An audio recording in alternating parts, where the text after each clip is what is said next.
Comment des millions de crayons de couleur sont fabriqués en usine?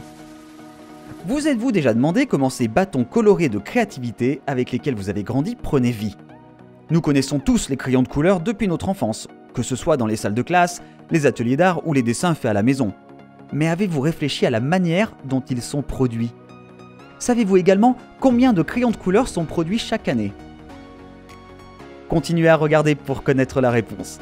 Bienvenue chez Captain Curious. Aujourd'hui, nous allons suivre le parcours détaillé de la transformation de matériaux de base en crayons de couleur joyeux et explorer la fabrication d'un bâton de couleur ordinaire. Restez avec nous pour découvrir les secrets surprenants qui se cachent derrière la production de ces crayons.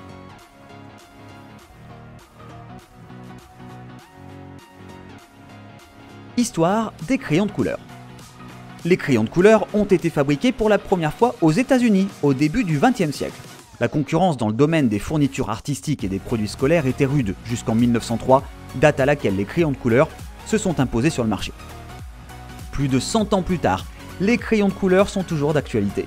Le processus a été long, depuis les 8 couleurs de base produites dans les années 1900 jusqu'au choix actuel de plus de 120 couleurs. Mais qu'est-ce qui entre dans la fabrication de ces crayons? Étape 1. Livraison et préparation de la cire de paraffine. Les crayons de couleur doivent leur couleur éclatante à leur texture lisse et un ingrédient clé, la paraffine.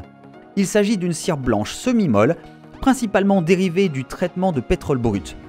Elle est obtenue par refroidissement et filtrage de l'huile de graissage afin de produire des cristaux de cire. Bien entendu, après ce traitement, elle est transformée en la paraffine que nous connaissons, la paraffine raffinée. La paraffine n'est pas toxique, elle peut être utilisée avec la plupart des pigments et donne une finition brillante par frottement sur le papier, ce qui convient aux crayons de couleur. Lorsqu'elle est livrée en usine, la paraffine est sous forme liquide et sa température est maintenue à environ 135 degrés Fahrenheit, 57 degrés Celsius. La matière étant hautement inflammable, des précautions sont toujours prises et les travailleurs portent des masques respiratoires pour éviter des risques d'inhalation de particules fines. La paraffine est ensuite transférée dans des grands silos d'une capacité de stockage allant jusqu'à 65 000 litres. Avant de poursuivre, laissez un commentaire ci-dessous sur votre couleur de crayon préférée et sur la façon dont vous l'utilisez dans votre enfance. Étape 2.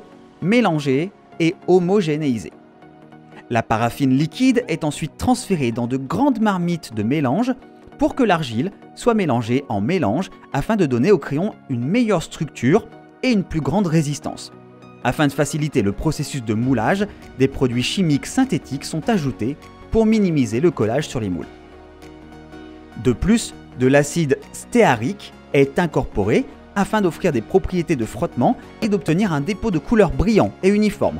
Enfin, des pigments de haute qualité sont mélangés à la paraffine pour obtenir des nuances parfaites et produire ainsi une base de couleurs vibrante, homogène et satisfaisante pour chaque crayon.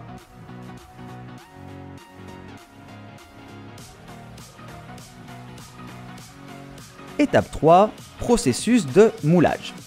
Le mélange paraffine-pigment est ensuite acheminé vers un équipement rotatif qui force la cire liquide à pénétrer dans le moule. Ces moules sont généralement en métal ou en silicone pour donner aux crayons leur forme ronde standard.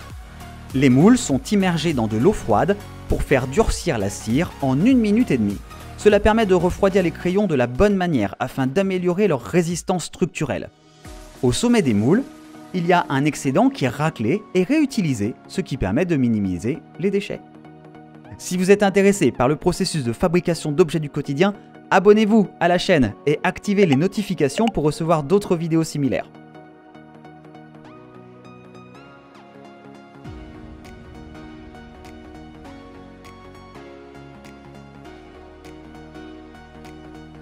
Étape 4. Mesure de contrôle de la qualité. La production de crayons de couleur implique un contrôle de qualité afin de s'assurer que les produits fabriqués sont les meilleurs possibles. Une fois les crayons durcis, ils sont examinés de près pour détecter les fissures, les fractures et les bulles d'air, qui sont le signe d'une mauvaise superposition de couleurs. Les crayons qui ne satisfont pas aux normes de qualité susmentionnées sont toujours jetés, refondus et refondus afin de garantir la meilleure qualité de crayon. Ce processus permet également de s'assurer que seuls les meilleurs crayons passent au processus de production suivant. Le contrôle de la qualité renforce la protection de chaque crayon, garantissant ainsi au client un produit sain et réputé. Étape 5. Étiquetage et emballage. Les crayons passent par des convoyeurs pour être refroidis avant d'être inspectés et étiquetés par des étiqueteuses. Les crayons tombent dans des rainures d'un tambour rotatif où de la colle est appliquée. À mesure que le tambour tourne, chaque crayon est enveloppé d'une étiquette qui adhère solidement grâce à la colle. Le processus est donc précis et rapide, ce qui permet à certaines machines d'étiqueter jusqu'à 8500 crayons en 1 heure. Ces crayons sont ensuite comptés, distingués et emballés dans des boîtes en carton ou des conteneurs en plastique en fonction de la quantité. L'étiquette peut également comporter le nom des couleurs, le mode d'emploi et les mesures préventives à prendre.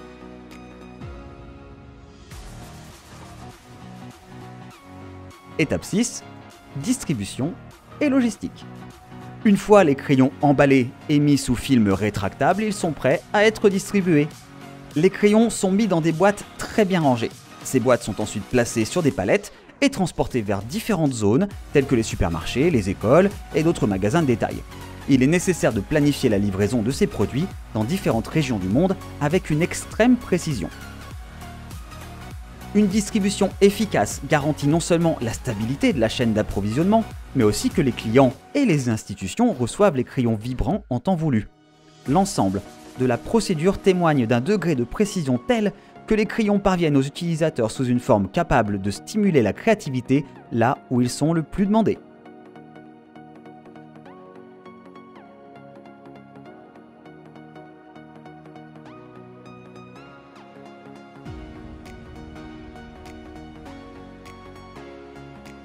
Ceci nous emmène à la fin de la vidéo. Voulez-vous en savoir plus sur la fabrication d'objets quotidiens et sur les faits incroyables qui s'y rattachent? Faites-nous part de vos réflexions dans les commentaires et n'oubliez pas d'activer les notifications pour notre prochain épisode révélateur. D'abord, simple cire de paraffine, puis devenus des ustensiles colorés qui encouragent les gens à dessiner dans le monde entier, les crayons de couleur ont une histoire incroyablement intéressante. Et pour répondre à la question que nous avons posée précédemment, 3 milliards de crayons de couleur sont produits chaque année.